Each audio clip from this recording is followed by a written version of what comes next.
আসসালামু আলাইকুম। আজকে আমি সকাল সকাল ঘুম থেকে উঠে গেলাম।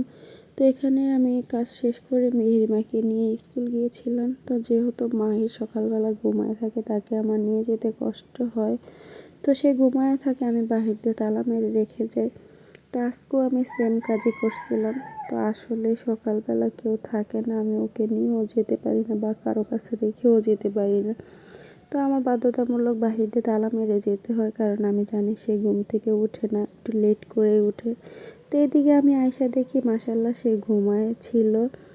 তো আর কি, সবসময় সে একটু ঘুম থেকে লেটে উঠে, আবার দুয়ের সময় তাড়াতাড়ি উঠে যায়। তো আজকে আমি এখানে রান্নাবান্নার কাজ শুরু করে দিয়েছি। আজকে একটু তরকারি ছিল, সেটা গরম করে নিয়েছি। তো আমি তেমন কিছু আজকে রান্না করব না, তার জন্য আমি বাচ্চাদের জন্য একটু ডাল বোনা করব, যেহেতু মুরগির মাংস আসছে। তো এখানে আমি সব কিছু সুন্দর মতো মিক্স করে তারপর ডাল রান্না করব, কারণ ডাল যদি একদম মেখে ভুনা ডাল বসানো যায় তো খুব সুন্দর করে সিদ্ধ হয়ে যায়। তো আমি তাই করলাম। আমার বাচ্চারা আবার একটু ডাল বোনা খেতে পছন্দ করে, আর মুরগির মাংসের সাথে একটু ডাল বোনা হলে তাদের আর কিছুই লাগে না। আর কেন জানি বাচ্চারা মুরগির মাংস খেতে এত বেশি পছন্দ করে, আমার কাছে কিন্তু তেমন বেশি ভালো লাগে না।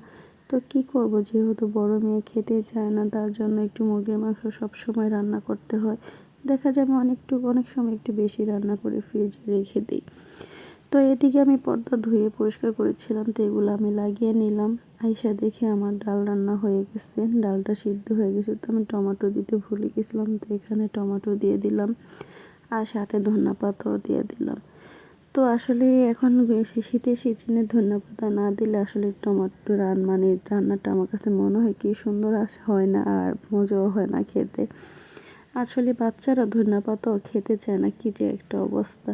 তো আজকে আমি পাতাকপি ভাজি করে নিলাম এখানে, আর বাচ্চার জন্য নুডলস বসালাম। যেহেতু মাহি ঘুম থেকে একটু লেট করে উঠে, তো আমি তাকে দুপুরে নুডলসটুকুই দিই, কারণ দুপুরে নুডলসটা দিলে দেখা যায় সে অনেক টাইম থাকতে পারে, কারণ দুপুরে আমার হাতে একটু কাজ থাকে, আমি চাইলেও তার 1-1:30 বাজে ভাত খাওয়াইতে পারি না। তো সে ওই নুডলসটা খেলে আমি আবার তখন আমি একদম গোসল করে রান্না শেষ করে তারপর আমি তাকে ভাত খাওয়াই দিই। তো আজকে আমি আমার জন্য একটু মাছ ভুনা করব।